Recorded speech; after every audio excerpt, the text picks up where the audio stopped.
Hello, and welcome to the Sneak live stream. And good evening, good afternoon, or good morning, or whatever the time of day it is in the part of the world that you're joining us from, or if you're watching the recording. It's like leaving messages to yourself in the past. Hello, and thank you all for joining. Before we get underway, I'd like to begin by acknowledging and paying my respects to the traditional owners on the lands on which we meet today. This is something we do in Australia before we do events, just to pay our respects to our First Peoples here. And I'd like to pay a special heartfelt respect and acknowledgement to the Wurundjeri people, who are the traditional owners in the lands here in Narromine, which is in country New South Wales, where I'm presenting from today. And so thank you all for joining us for this amazing interview. I'm really fortunate to be joined today by, well, someone who's done some really cool stuff and is going to share all their tips and tricks, or maybe not all of them, but definitely some of them. For those that haven't seen or been part of a Capture the Flag before, or CTF as it's known, they're a great way to basically test your skills, learn new skills, and well, just battle it out against others and learn a whole bunch of new things, network with a whole bunch of amazing people, and just really cool events to be able to do some security testing in live simulated environments, almost production ready environments. Sometimes they are production ready environments, just mirrored into a controlled way so that, well, they can be tested and you can test those hacking skills. So, without further ado, I'm going to intro in myDonut into the stream. Click that in, switch over to this one. There we go. Welcome. Thank you for Hello, joining hello. us. Thank you. Uh, and bonsoir, because it's evening where you are. So wanted to drop that in. But thank you for joining us on the live stream. So amazing to have you here. I've got so many questions. There's literally a list of questions. Speaking of, before we do start, if anyone does have any questions that's watching live, either on Twitch or YouTube, please drop them into the chat, and we'll answer those as we go through. So get those keyboards typing. We also accept emojis as well. So if you want to drop those in. Anyway, let's get underway. So I guess the starter question I have is, how did you get into security? Like what brought you into the security world? So, I mean, at first it was just like I got something. I found something like on YouTube, like just some hacking tutorial, like just modifying like HTML and stuff, some stuff like that. And like it was really simple, but like I really like the concept. So at some point, I just got into Hack the Box and all those sites and just started doing CDF. And I mean, now, Nice, yeah, now I am nice. studying. Oh yeah, yeah, Now I'm studying like IT, and that's just how it goes. that's so cool. What's your what was your favorite tool for doing HTML or doing coding? Honestly, at first it was just like Chrome developer tools. I Now nice. today it's more like VS Code. Yeah, yeah, yeah. I mean, yeah, Chrome developer tools are great, especially that network inspector, which I'm sure you use for Yeah, capture for the sure. flags as well. Yeah, I do that all the time as well. What's a recent project that you've worked on? Anything you've coded or built? I mean, the most recent thing I did was for the competition. It was like all my scripts for just when the box started to like automatically set up my stuff, open all my terminal pins in the right order, and just connect to the box and stuff like that. Else I didn't really work on anything else except like homeworks. Nice.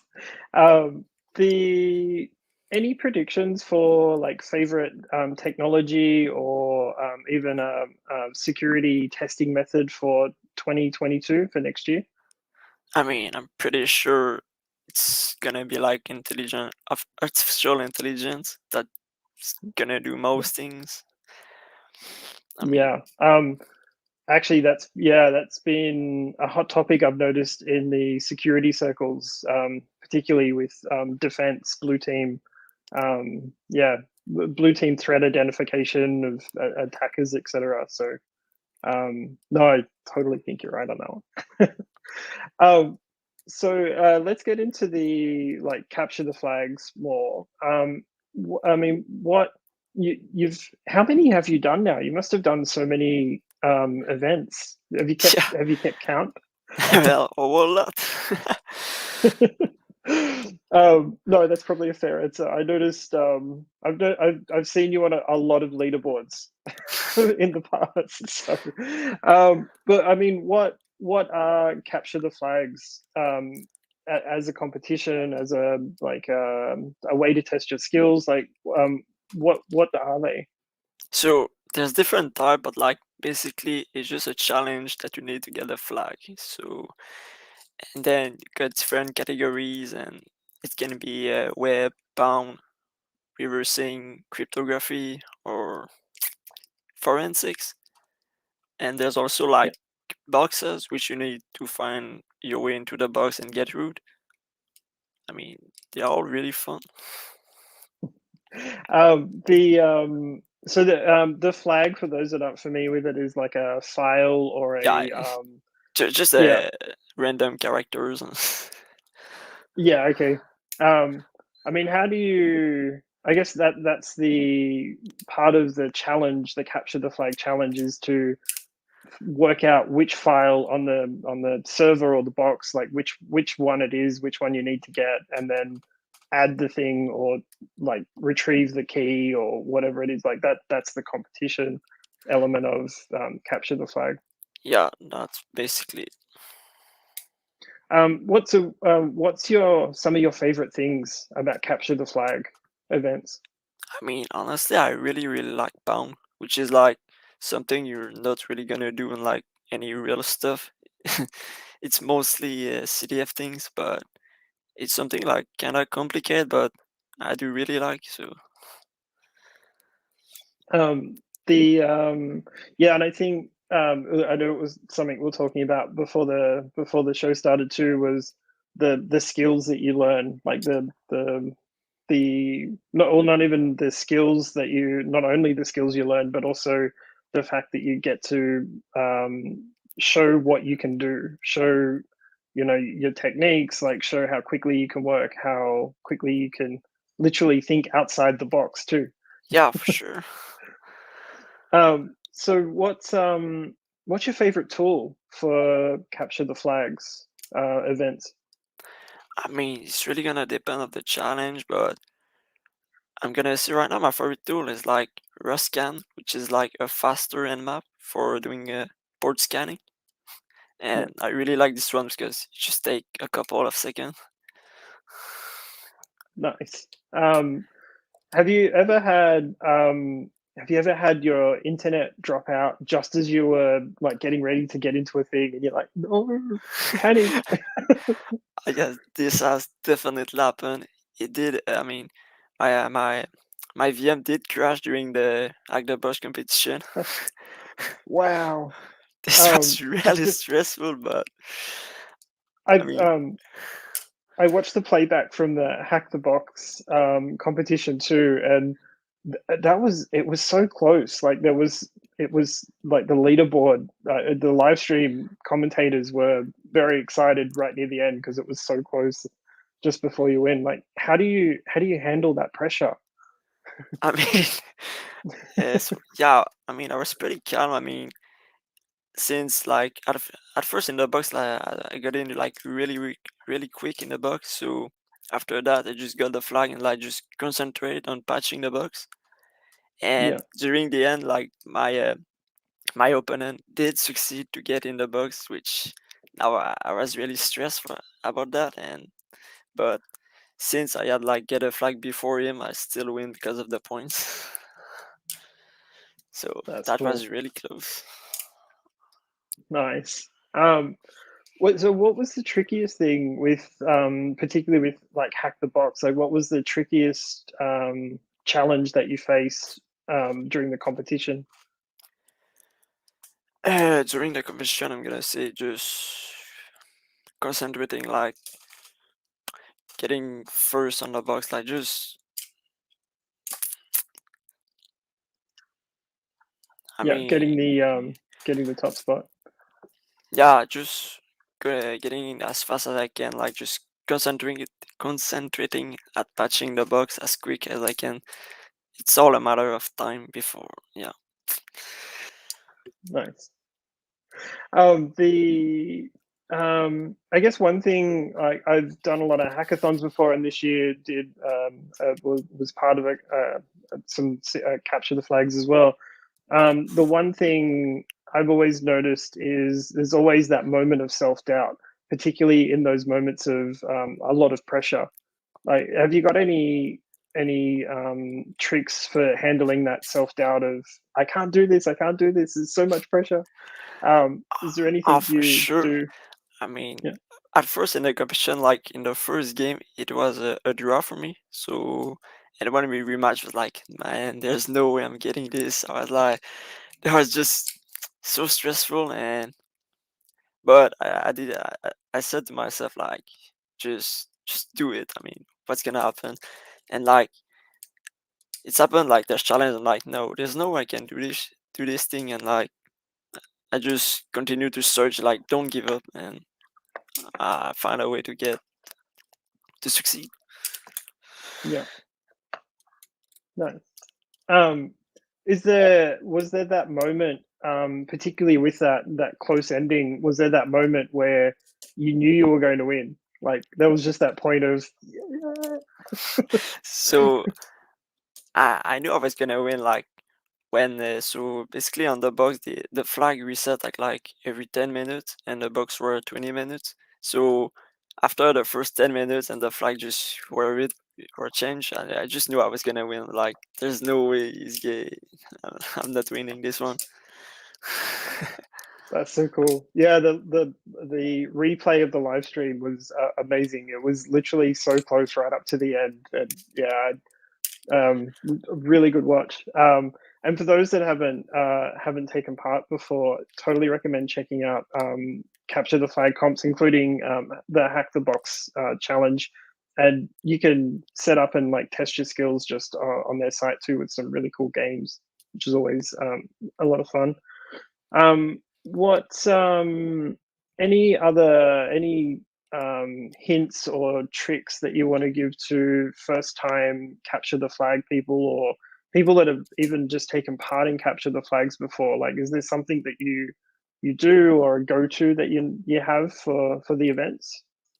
I mean, I did do a lot of practice, just doing boxes and like practicing and practicing. I mean, it's all come to like experience and just knowing things at some point. And I mean, if you want to learn, you need to start at some point. So, uh, yeah. No, those are fun. Yeah, I've done a few myself. Fired up Kali Linux. Got it running in my. Actually, I've got it running in my VM too, which actually did crash a few times. So yeah, Yeah, that happens all can the time. can relate. The is there Yeah, I think those hack the box competitions are always great. Have you been to any meetups or any security events that you've enjoyed or learnt some things from, or particularly with capture the flags? I mean, I never like really went to any conference and like never really went to anything like that. I just watch a lot of YouTube videos about security and stuff like that, and do a lot of research when I want to learn something. Nice. Oh, actually, I did have one question around the first place prize for the hack the box competition was a Razer. Was it the Razer voucher? Um, did you get a new keyboard or computer part or? Actually, it was an Amazon gift card, and I get the that chair. Oh, nice, nice share. And really important too with the amount of time, not only practicing hacking boxes, but also in the competitions too. So very important piece of equipment. Yeah, for sure, definitely. Well, I think you kind of covered it with the which YouTubes, but what's some good resources to learn and expand knowledge, sort of preparing for capture the flags or yeah, the CTF events. Yeah, so there's one challenge, like one channel which like I really like. It's IPSEC. It does like really amazing content of all the bugs every week on like the bugs, which I just watch all the weeks. And even if I did the bugs, like there's always like something I learned from his videos. Apart from that, I mean, just Google. um, this is also a developer's best friend. There's Always. always a Stack Overflow. The have you got any references or call outs that you wanted to do just for any books or movies or some yeah, any particular series you're watching at the moment or just something you've got an inspiration from? Feel free to So say Matrix. I mean, Matrix is one, but I don't really read any books. But there's one series, it's Mr. Robot, which really Ah, inspired me. It's what I mean. It's an amazing series, and I mean, I might rewatch it sometime because it's there's some tricks in that are actually real, and yeah, no, I thoroughly enjoyed that series as well. It was quite especially the social hacking side of things. The way that he got into some of those buildings was amazing, and I always love those stories too. yeah, for Um, sure. we had some great social engineering infiltration stories or battle stories at SneakCon this year, which were fascinating. Jenny Radcliffe shared a story about getting into office buildings by dropping locusts in a lobby of a building and causing a commotion. Well, like she went through and left her business card on people's desks. It was amazing. Um, oh, my all-time favorite. When you have those security doors, which you need a pass to get into, you put a sign that says "Do not close door," and people leave the door open. It's so simple. So simple but so effective. It's, yeah, pretty great. Um, Anything else you wanted to call out just with capture the flag events, or in particular with hack the box, just for people to get involved or to share with them? I mean, I did talk a lot about CDF, but the event I did is it's actually it's called an hacking battlegrounds, which is actually I don't know if you know the concept, but it's a box. You got a box, and you're like two teams. We need to attack the box at the same time. Wait, we each team got their box, and they need to each of them attack the box, which is like a really amazing concept, and there's a lot of fun in that. And yes, I made a lot of script flat games, and that's No, that's cool. Yeah, so you have the two teams sort of battling it out. Have you ever like been able to identify that there's another team in the same like connected to the server and you can block their yeah, connection or for sure.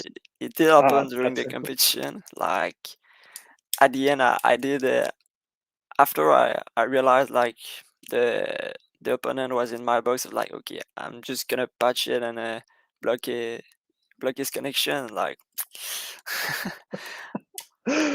That's cool. Well, it's all fair game in the competition, right? Like you've got to help well slow them down as much as possible so that you get more time just to look around, get the thing, get the flag.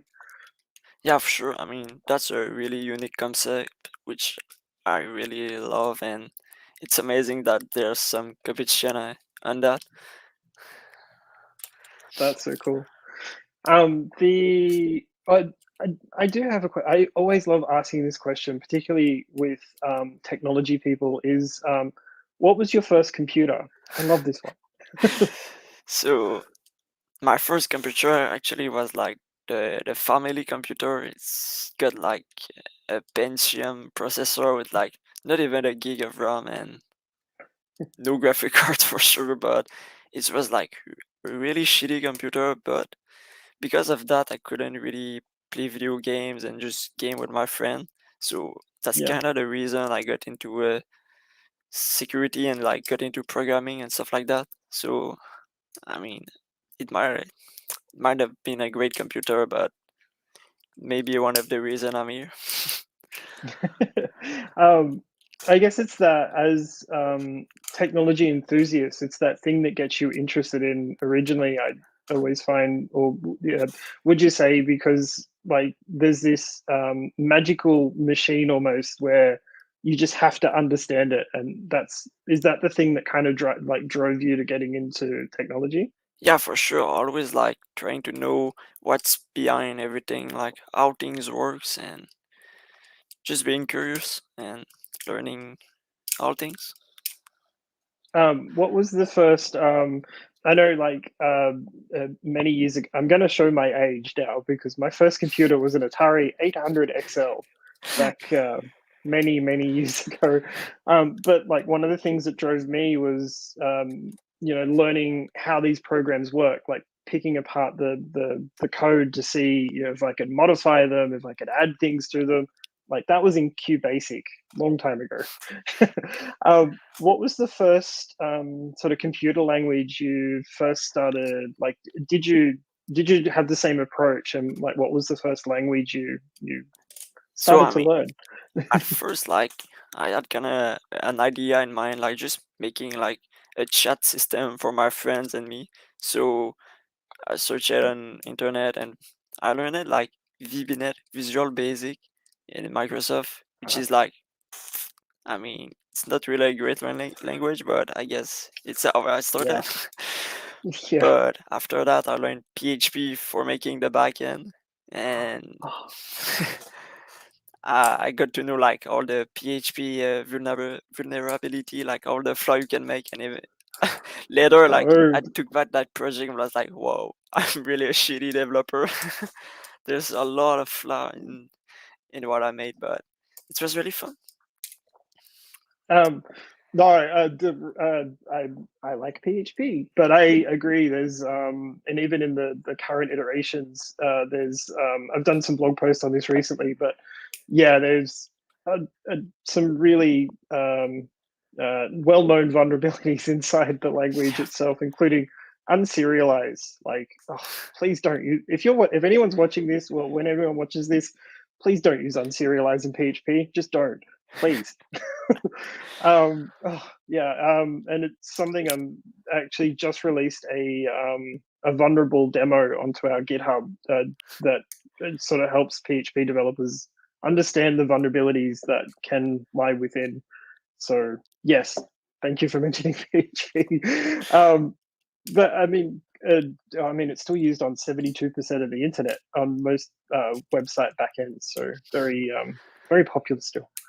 Um, that's yeah, that's really cool. I always love asking that question because it's always the thing that like drives that whole passion with technology. So um, that's kind of all I've got. But any other things you wanted to mention, or any questions, or how maybe even a group you wanted to call out, or like a meetup or whatever, or a particular course that you've done recently? Uh, I mean, recently I'm just trying to focus on school because I am on my first year of like learning IT, and I mean, it's really easy for me because it's like all basic stuff like learning HTML and stuff like that.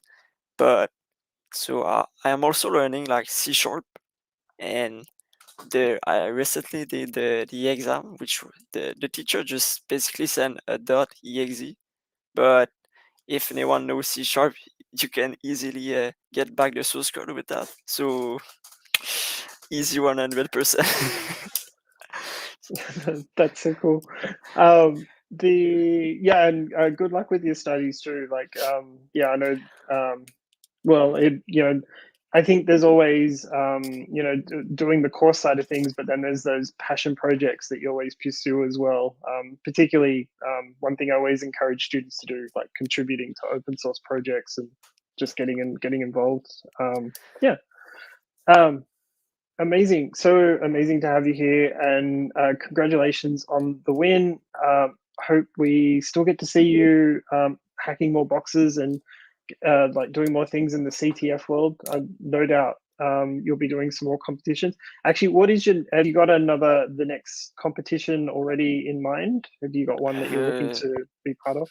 no idea. I'm We, just gonna uh, see when I get there. I mean, today there was like next the box CTF, which I did some of the challenge. Didn't have time to finish them, but it was kind of easy. But I think there's gonna be more challenge released tomorrow or tonight. Not sure, but um, no, so cool. Thank you for coming on and yeah, being part of the live stream. And good luck in your next challenges. I hope we get to see you around soon. yeah, thank you for inviting me here. Really appreciate that. Amazing. Thank you. Just as we wrap up the live stream, hope everyone learned something about CTFs. If you're not already involved in competition or even just getting hands-on and hacking the boxes, check out a number of different platforms that you can do that on, including Hack the Box, which I've totally done some boxes on before as well. It's great fun, great way to learn new skills, and check that out. Just before we do wrap up, we've still got a few more shows left for the year before we all wrap for, well, end of year things, holiday things. But I did want to mention the Snyk Ambassador Program. If anyone wanted to apply for that, check that out on the Snyk website. And we'll see you all for the next show. I've got another one coming up in a couple of weeks, but there's a whole bunch. So please check out the YouTube schedule, and we'll see you at the next one. Thank you very much.